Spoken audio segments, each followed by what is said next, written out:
सुक्लाय सेरफाङाव BPF दोलोआ जोबस्रांनाया बे मोनसे कन्ट्रोभार्सि कुइसन जाबाय। स' दिनै सुक्लाय सेरफाङाव फैबाय थानाय जे काउन्सिल इलेक्सन जोंनि बे सुक्लाय सेरफां ओनसोलाव बिजेपिनि अनगा बेलेग दोलोआ देरहानायनि बोलोआव गैथ'वा थारमाने।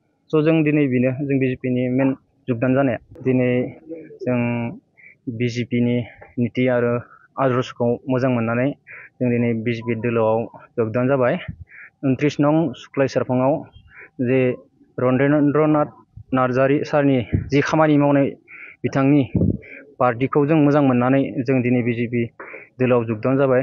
दिनै जों एग्जाम्पल होनो थाङोबा जोंनि बे सुक्लाय सेरफाङाव जि डेभेलपमेन्ट जादों जेरै ITI स्कुल, ड्राइभिं स्कुल, जेरै पार्क आरो बिदिनो माथावरि बिराद डेभेलपमेन्ट जानायखौ नुनो मोन्दों। थ' बेफोरबायदि मोजां खामानिखौ नुनानै दिनै जों UPPL आरो BPFनि जों लोगो इयुथनि लोगो जों बिजेपि दोलोआव जुगदान जादों।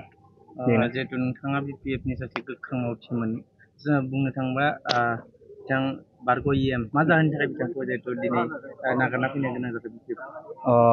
जोबोर दुखुनांथाव बाथ्रा बिथाङा कुइसन खालामबाय। दा बिनि सोंथिखौ आङो माने मोजाङै बुंफोरथि होनो हानाय नङा।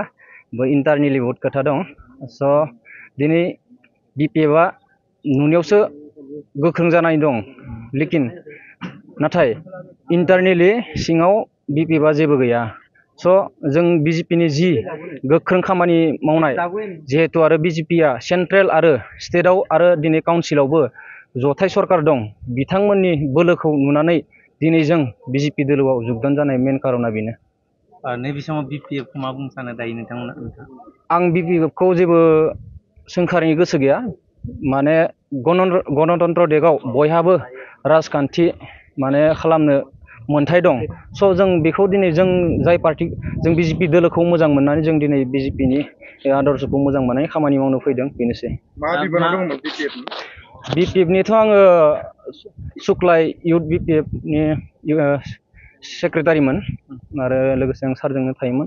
स' बेनो आरो दुखुनांथाव। आं दिनै माबोरै खामानि मावगोन जिहेतु नोंथाङा दिनै बिजेपिआव जयेन जाबाय? जिहेतु जों BPFआव गोख्रों खामानि मावखादोंमोन। स' बे गोख्रों खामानि मावनायखौ जों इन्टारनेलि मिथिनानै दिनै BPF दोलोआ बे सुक्लाय सेरफाङाव देरहानायनि लामायाव गैथ'वा। स' बेखौनो जों दिनै बिजेपिनि गोहो बोलोखौ नुनानै जों दिनै बिजेपिआव जुगदान जाबाय, बेनोसै। नोंथाङा सासे इयुथनि सेक्रेटारि जानानै नोंथांजों आरो गोबां फैबावगोन नामा इयुथफोरा? बेथ' जाखागोन स्वाभाबिक। जेनेबा जिहेतु सासे लोगोआ थांबाथाय बिनि लोगो बिराद थायो इयुथआव, नङा होमबा? स' बे लासै लासै जागोन। जों दिनै जों जुगदान जाग्रोबाय, जों आगान होग्रोबाय। स' आंनि लोगोफोरा लासै लासै फैगोन, बेनोसै आरो। सुक्लाय सेरफाङाव BPF दोलोआ जोबस्रांनायनि लामायाव फैबाय नामा? सुक्लाय सेरफाङाव BPF दोलोआ जोबस्रांनाया बे मोनसे कन्ट्रोभार्सि कुइसन जाबाय। स' दिनै सुक्लाय सेरफाङाव फैबाय थानाय जे काउन्सिल इलेक्सन जोंनि बे सुक्लाय सेरफां ओनसोलाव बिजेपिनि अनगा बेलेग दोलोआ देरहानायनि बोलोआव गैथ'वा थारमाने।